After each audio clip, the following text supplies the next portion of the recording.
Let's go with pathways 3.20, compute mass percent of hydrogen and ammonium bicarbonate. Okay, we want to get back to this problem because it deals with mass percent. We're not given any data in the problem, notice, in terms of grams of any particular element, but we're still expected to compute the mass percent of hydrogen in this material.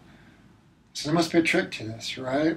Well, not really a trick, it's just that we need to be able to write the formula for this compound and then use what we know about moles and molar masses to compute what the mass percent of hydrogen would be in any sample of ammonium bicarbonate that we might come across. Now, the first thing is that, that's what I've been trying to stress, we're given the chemical name, not a formula. Whenever you're given the name, it's always a little bit harder because you got to figure out what the formula is, which means you need to know how to write formulas, balance charges, you need to know your polyatomic ions. Again, I've been stressing this all along, right? So the first thing I think when I see ammonium is to write out NH4 plus 1. That's the ammonium polyatomic ion. It's one of the positive charged ions.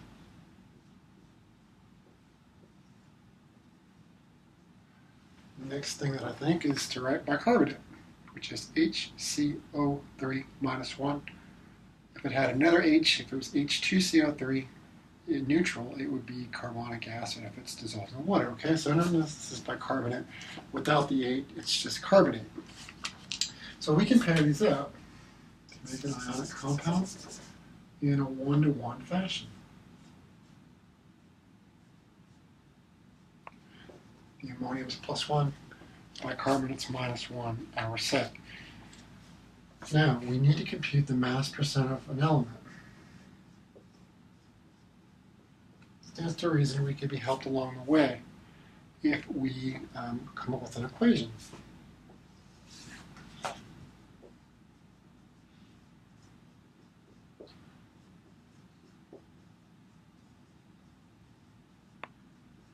We use the usual equation, where we do the mass of hydrogen, mass of the element of interest, divided by the total mass of the sample times 100. Now, we are not given mass of hydrogen, we're not given total mass. So at this point, you might kind of be confused. You might get stuck, okay? I'm going to encourage you that there's no need to get stuck. Oftentimes in problems in chemistry, you either have to assume a certain mass, maybe 100 grams, 1,000 grams, or maybe you assume that you've got 1 mole of the compound. Okay. Now, I think and it'll work out the same because the mass percent of an element in the sample is a property that's intrinsic to the material. It doesn't matter how much you've got. Okay. Now, in this particular case, I think it's going to be super convenient if we assume that we've got 1 mole of the ammonium bicarbonate. Okay. So we're going to say that we have 1 mole of this. And if we do, I can compute the total mass of that 1 mole. It's just my formula weight, or my molar mass of the ammonium bicarbonate.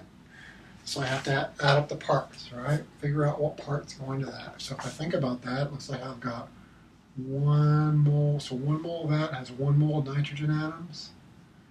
It's like it's got 5 moles of hydrogen atoms. And what else? We got 1 mole of carbon. And 3 moles of oxygen. So if I add all that up, the molar mass of that material is 79.06 grams in a mole.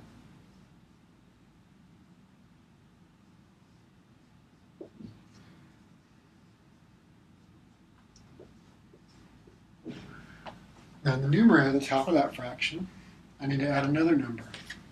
Grams of hydrogen per mole of compound. How many grams of hydrogen is present in 1 mole? Now clearly this is 1 mole of the whole material. All the elements bond together. The mass of hydrogen's got to be less than that because there's other elements involved, right? There's other ingredients. So the total mass of hydrogen must be less than 79.06 in a mole of the ammonium bicarbonate. But the question is, well, what is the mass of the hydrogen, okay? Well, to figure that out, I look at how many moles of the hydrogen atoms are present in 1 mole of my compound. And it looks like there's 5 hydrogen atoms per mole compound. Each particular mole of hydrogen atoms has a mass of 1.008 grams per mole. It's governed by the periodic table. So if I take 5 times that number, that gives me the total mass of the hydrogen. I could divide it by the total mass of everything times 100, and that is my mass percent of hydrogen in this compound. Turns out if I do that,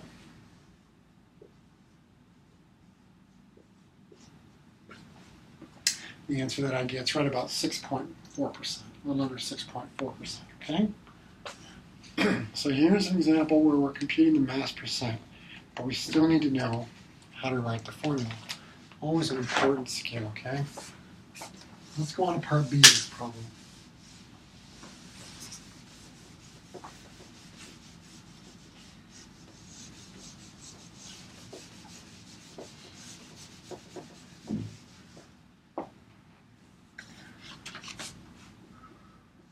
On part B, we're asked what is the percent by mass of oxygen in a compound, okay?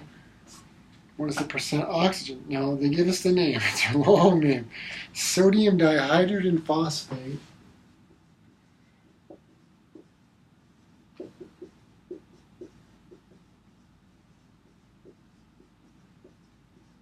make it even more complicated. It's not just sodium dihydrogen phosphate, it's sodium dihydrogen phosphate heptahydrate. My goodness.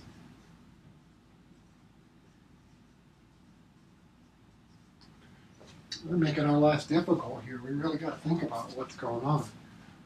And of course, the reason why that is, we need to come up with a suitable formula, chemical equation. All right. Now, if we're going to do that, where do we start? I think we start with sodium. And writing in N. The next part is dihydrogen phosphate. Dihydrogen phosphate, well, phosphate I know perhaps is PO4, but what's this dihydrogen part? Well, dihydrogen suggests what? H2. Now remember, phosphate by itself is fully deprotonated. All the protons or H's are gone. That's a 3- charge. I can have hydrogen phosphate, which is HPO4, 2-, or I can have dihydrogen phosphate, which is H2PO4 -2, or -1. All right, so in this particular case, I've got a +1 and a -1. They're going to pair up, charge neutralize, to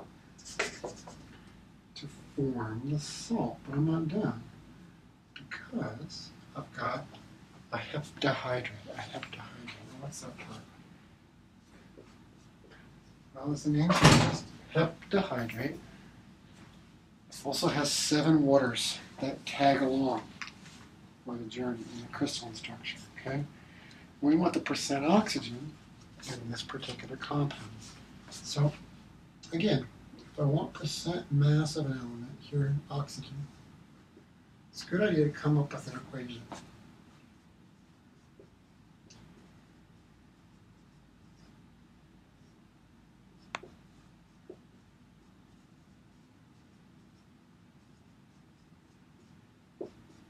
It's a pretty simple equation for percent mass of an element. It's just the total mass of the element, here oxygen, present in a sample divided by the total mass of all the elements bonded together times 100, and then we get our answer, okay? Now again, we're not told a mass of a sample here, we're not told how much oxygen we've got, not told anything. So we're going to have to make assumptions on our own, okay?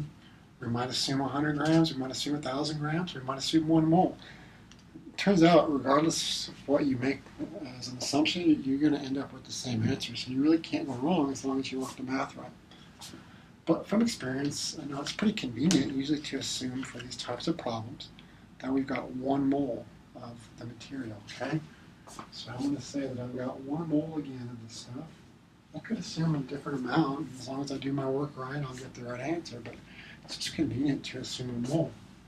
And the reason why that is that this denominator, the total mass of all elements bonded together, If I assume a mole, that just becomes the molar mass for this material. Now the molar mass in this particular case is going to be 246.088 grams per mole. You may be curious how I got that. Well, again, I added up the parts.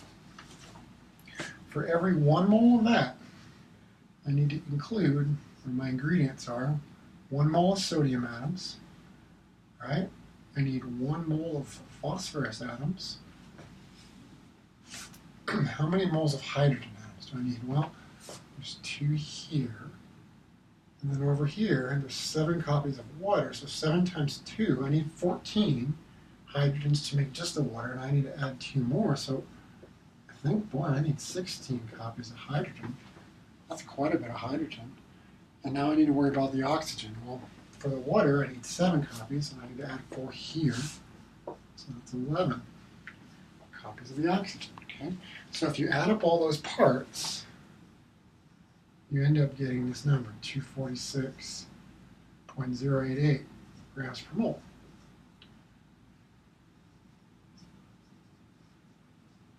That's the molar mass of this stuff, okay? All right, so back to computing my percent mass of oxygen. In the denominator, I've got the molar mass, or the mass of 1 mole of the compound. Now in the numerator, I need the mass of just the oxygen. Okay?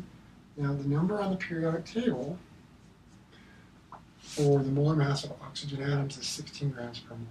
I'm going to multiply that by 11 because I've got 11 copies of the oxygen in a formula unit of this stuff. Okay? So this numerator is oxygen's fraction to the total. Multiply by 100 to express it as a percent.